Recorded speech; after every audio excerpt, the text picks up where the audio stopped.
Studios Hollywood. Not the park. They have like an entire, I'm not even kidding when I say they have like entire towns set up in like the Hollywood Hills. And these are just empty houses where movie companies then go in with construction workers, whatever, and they pretty much cover the walls with drywall and furniture and whatever. Like, it's just the frame of a house. On the inside, you just see the wood everywhere because they have to be able to get in there and like wire the houses in whatever custom way they want them wired. And they just have rows upon rows of houses that are just empty frames. And from the outside, it looks like a town, like an entire town. And it is so fucking cool. And this JCPenney commercial that I was shooting was supposed to take place in, it's like a Christmas commercial. And they were shooting it in about June, July, which, you know, there's absolutely no snow in California to begin with, much less June, July. But I'm not joking when I say that they covered the entire set, like this entire town, with fake snow. Like, I don't know what they used for the fake snow. I think it was bubbles, like foam from soap, like soap foam. And like all the actors and actresses, we were all dressed up in like heavy jackets and ski pants and boots. It was like fucking 80 degrees and an 80-degree night or like something like that, you know, way too fucking hot. Like, you have the camera guys in freaking shirts and shorts and anyway. But see, something like this, like these frames that these people are building, except on the outside it looks like an actual fully built house where you would expect a family to pull in at any moment, say, honey, I'm home, and then like eat dinner or some shit like that. But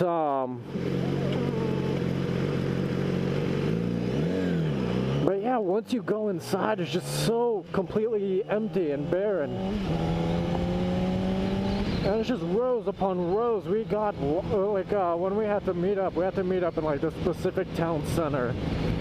And, in this, fake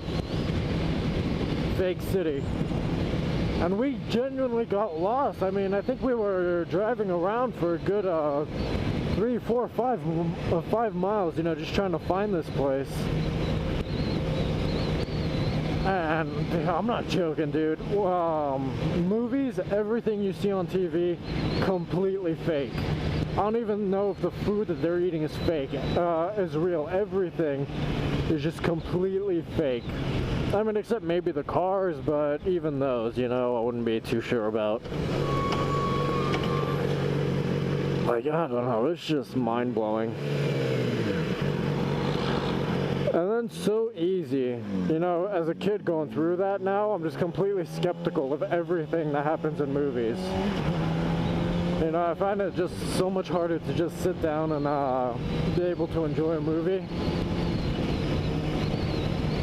Because, I don't know, somehow the immersion is just broken for me when I realize that something's fake, or, you know, how they have everything set up. I mean, let's see, I think I did like 3 commercials. I think the first one was for Kodak, the second one was JCPenney, and the third one was Disneyland, but they didn't air that one because it was like an in-park commercial.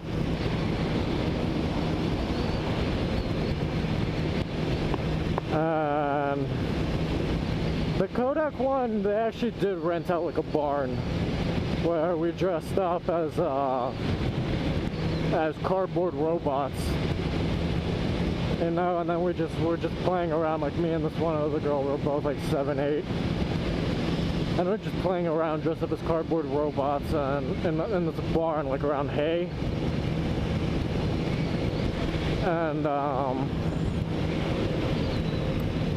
And there was this guy just taking pictures for us, which I guess those were the stills that they used for the Kodak commercials.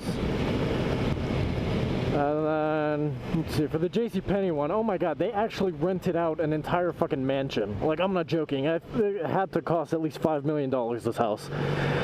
Huge, huge, huge, huge, completely fucking insane. They closed down an entire block just so we could shoot in this one house without interruption. Like, oh my god.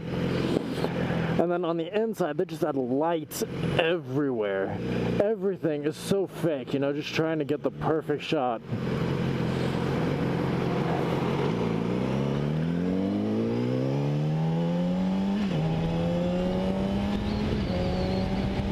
And it was just absolutely insane. And yeah, when we went to like the Universal Studios place, I think they were filming me and my fake mom and fake family buying a Christmas tree.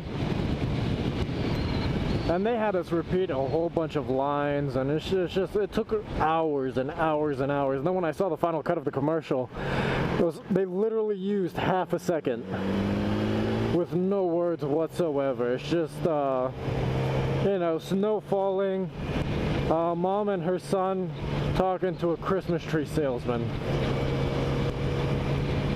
And actually, they do shoot the JCPenney commercials in actual JCPenney's. So I guess that's one thing that was real about that. And then, let's see, for the Disneyland commercial, they, oh my god, dude, they got us out there in the park. Like, just keep in mind, I was so freaking young. I was like 9 or 10, something like that. And once I heard, you know, I was doing a Disneyland commercial, I was so fucking excited. Oh my god, I could go and play on the rides and ride the rides and all that before it's time to shoot the commercial and blah blah blah. Yeah, fuck no. They were not okay with that happening. What they did was it was mandatory for us to be there at 6 a.m. Yeah, and 6 a.m. And I live like a while from the park, so I have to wake up at like 4, get dressed, get washed up, dressed, get my hair gelled, all that fun stuff. And then, yeah, so then I'd get there with my dad at 6 a.m., you know, and I'm excited. The park's not open yet. I figure, alright, I'll just wait here for like 3 hours, then the park opens, then I'll go on a couple rides, because I mean, I'm doing a commercial for them, they'd have to let me go on a couple rides. But no, instead they just kept me in this prop warehouse for me and like all the other actors, actresses.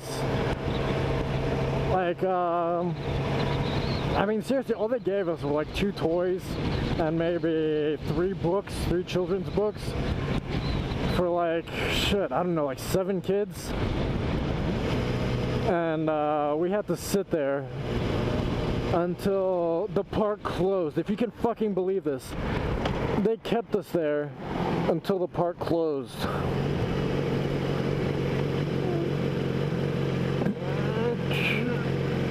Oh man, yeah, they kept us there until the park closed. So from like 6 a.m. we had to go and like watch and hear all these rides going, people having fun, blah blah blah, while we're stuck in a fucking warehouse. And after the park closed, you know, then the shoot started at like 9-10 p.m. when everybody went the fuck home. You know, I don't know, it sucked. It fucking sucked. And you know, you would think, hey, at least you made a lot of money. Not that much. I mean, we really don't make that much. Acting, I mean, I don't remember how much I had in like a savings account. I think I had a total of like 10,000-15,000, which I mean, it's still a lot for a kid, but not that much as you get older.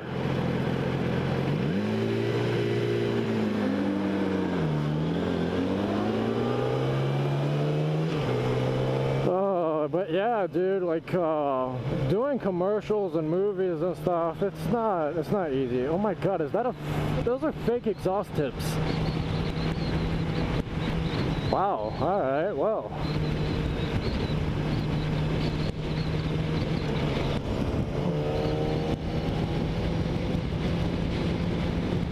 Oh my god, this fucking Mercedes. It's got like the stick-on shit from AutoZone with fake exhaust tips in the back, like fake performance stickers. Anyway, but yeah, like doing commercials, it's not really that fun. You don't get paid a lot until you're like A-list. I mean, there might be some like B-list actors that still get paid a crap ton, but really, you don't really get paid that much. It's not really worth it. I mean, I decided to quit when I was like 10, and I knew I had the possibility to do movies later on, but it's just so fucking boring. I wanted to be a kid and go out and play, not sit in a fucking Disneyland warehouse until the park closed, listening to people have fun. Oh my god. And they don't tell you shit.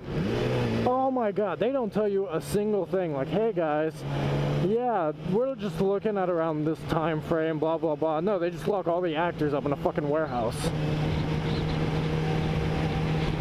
Because, you know, at least that I could do with, you know, if I knew exactly how much time I had left, I could keep an eye on the clock, something, instead of, alright, any minute now, any minute now, any fucking minute now, 12 hours later, any fucking minute now, you know, but,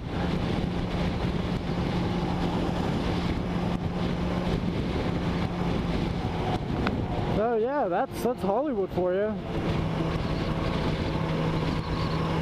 I think, yeah, I only did like 3 shoots because that's on the off chance you do get a call back from an audition, because then it's pretty much twice a week or so you get a call from your agent like, hey, I got an audition for your son. I need you to be here at this time wearing this, you know? So there's just a mad dash. My mom taking off early from work, pulling me out of school, and then dressing me up and all this. And then we just make a mad dash like freaking rush hour traffic in LA trying to get to this fucking audition on time.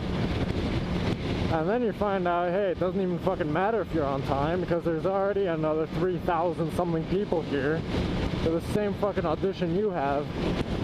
And you wait there for about 3 hours, 4 hours. And then you're like thrown into a room with like 2 bored people who really want to be doing anything else. And they just have you say 2 lines, you know, and at this point you really don't want to fucking say those lines. You know, you just want to go home, because seriously, what the fuck? You just waste an entire day sitting in a room with a bunch of people talking about nothing. So then you completely butcher your lines, and then you just go home. And then, like, fuck, I don't even know how many of these fucking auditions I went to. At least like 40, 50 of them, and I only got 3 callbacks. Oh my god. It's not fun at all. I wouldn't recommend it for anybody, to be honest. Everybody's thinking, oh man, being an actor is so glamorous and blah blah blah. No, it's only glamorous when everybody fucking loves you and the directors will do anything to keep you on. Oh man, when you're some shitty extra, it is not fun. Because you're so easily replaced, and you know it and they know it, so they just expect you to completely kiss ass. Oh my god. But I never met like any actors and stuff in Hollywood, like any major actors. Yeah, I mean, that's my acting story. That was my first job when I was like 6, 7, 8, 9, around there, I don't know. It was hell. It was complete and total hell. So stay in school, kids, because actors don't get anywhere when they start young, unless they're really, really fucking lucky. And you sure as fuck probably aren't gonna get a job if you just decide to move to LA for acting. Because agents, I don't even know how much they fucking cost you. This was like 10 years ago. They charged about like $2,500 or something plus commission on whatever you make from jobs that they give you or they get you. Like, it's just completely not worth it at all.